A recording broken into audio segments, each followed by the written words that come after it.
যাই হোক কুরবানি হবে। শুভেন্দুকে সরাসরি আগুন নিয়ে না খেলার হুঁশিয়ারি হুমায়ুনের। হুমায়ুন কবিরের এই বিস্ফোরক মন্তব্যের জবাবে কড়া হুঁশিয়ারি দিলেন বিজেপি নেতা শ্রমিক ভট্টাচার্য। রাস্তায় নামাজ বন্ধ করা নিয়ে এবার নতুন করে বড় আন্দোলনের ডাক দিলেন এই বিধায়ক। পশু নিধনের সরকারি নির্দেশিকা নিয়ে কলকাতা হাইকোর্টের সওয়াল জবাব শেষে রায়দান আপাতত স্থগিত রইল। আইন যাই হোক কুরবানি হবে। শুভেন্দুকে সরাসরি আগুন নিয়ে না খেলার হুঁশিয়ারি হুমায়ুনের। ধর্মীয় কারণে পশু নিধনে রাশ টানা সরকারি নির্দেশিকাকে কেন্দ্র করে এই মুহূর্তে রাজ্য রাজনীতিতে এক চরম শোরগোল পড়ে গিয়েছে। সেই নির্দেশিকার জল কলকাতা হাইকোর্ট পর্যন্ত গড়ালেও তা নিয়ে রাজনৈতিক মহলে পারদ চড়ছে হু হু করে। আম জনতা উন্নয়ন পার্টির প্রতিষ্ঠাতা সদস্য তথা বিধায়ক হুমায়ুন কবির এই নির্দেশিকাকে বুড়ো আঙ্গুল দেখে স্পষ্ট চ্যালেঞ্জ ছুড়ে দিয়েছেন যে কোরআনে যা লেখা আছে তাই হবে এবং মুসলমান সমাজ কোরবানি নিয়ে কোনো রকম সমঝোতা করবে না। রাজ্যের বিরোধী দলনেতা শুভেন্দু অধিকারীকে সরাসরি আক্রমণ শানিয়ে তিনি বলেন যে আগুন নিয়ে খেলবেন না, তাতে আপনার নিজেরই মস্ত বড় বিপদ হতে পারে। তবে বিধায়ক হুমায়ুন কবিরের এই ঝাঁঝালো হুঙ্কারে একেবারে মাথা ঘামাতে নারাজ বিজেপি রাজ্য সভাপতি শ্রমিক ভট্টাচার্য। তিনি স্পষ্ট ভাষায় এর পাল্টা জবাব দিয়ে বলেছেন যে বাংলার সাধারণ মানুষ এই সমস্ত তুষ্টির রাজনীতির ওপর অত্যন্ত রেগে আছেন এবং পাবলিক এবার আর কাউকে ছেড়ে কথা বলবে না। শ্রমিক ভট্টাচার্যের দাবি বেআইনি কসাইখানা কোনোভাবেই চলতে দেওয়া হবে না। তবে গণতান্ত্রিক দেশে কে কি খাবেন তা বন্ধ করার এখতিয়ার কারো নেই, কিন্তু ধর্মের নামে নতুন করে বাংলায় পুজো বন্ধ করার বা অশান্তি ছড়ানোর চেষ্টা হলে বাংলার মানুষ তার যোগ্য জবাব দেবে। সবকিছুই রাজ্য সরকার নিয়ন্ত্রণ করতে পারবে না এবং এর ফলে হুমায়ুন কবিররা নিজেরাই বড় বিপদে পড়বেন বলে তিনি কটাক্ষ করেন। পশু নিধনের পাশাপাশি রাস্তা আটকে নামাজ পাঠ এবং ঈদের নামাজ নিয়েও ক্ষোভ উগরে দিয়েছেন বিধায়ক হুমায়ুন কবির। কলকাতার ঐতিহ্যবাহী রেড রোডে আগামী দিনে ঈদের নামাজ পাঠ করতে না দেওয়া হলে বৃহত্তর আন্দোলনের হুঁশিয়ারি দিয়েছেন তিনি।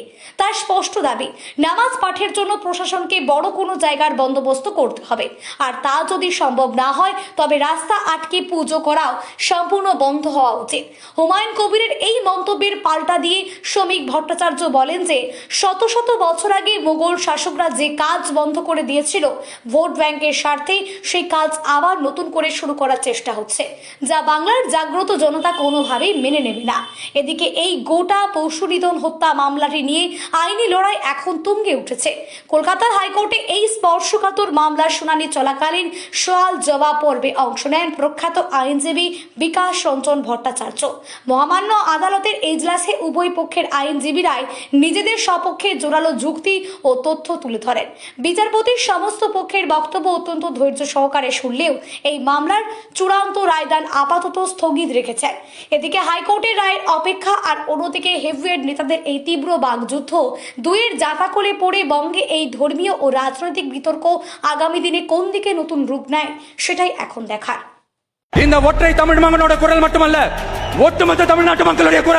ভারতে কোরবানির ঈদ বা ঈদ উল আজহা নিয়ে এবার এমন এক তুলকালাম কাণ্ড ঘটতে যাচ্ছে যা হয়তো খোদ নরেন্দ্র মোদীর সরকারও কল্পনা করতে পারেনি। একদিকে যখন গরু জবাই বা গরুর মাংস নিয়ে গোটা ভারতে চলছে চরম কড়াকড়ি, ঠিক তখনই দক্ষিণ সিনেমার মেগাস্টার থেকে পুরোদস্তু রাজনীতিক বনে যাওয়া থালাপতি বিজয় দিয়ে বসলেন এক বোমা ফাটানো ঘোষণা। তিনি স্পষ্ট জানিয়ে দিয়েছেন আসন্ন ঈদ উল আজহায় তিনি শুধু মুসলিম সম্প্রদায়ের পাশে দাঁড়িয়ে সন্তুষ্ট থাকবেন না, বরং তিনি নিজে সরাসরি কোরবানিতে অংশ নেবেন। ভারতের বর্তমান রাজনৈতিক প্রেক্ষাপটে এমন একজন সুপারস্টারের ঘোষণা আক্ষরিক অর্থে এক বিশাল ভূমিকম্প। কিন্তু কেন এই তুমুল জনপ্রিয় তারকা হঠাৎ এমন চরম আইনি ও রাজনৈতিক ঝুঁকি নিলেন?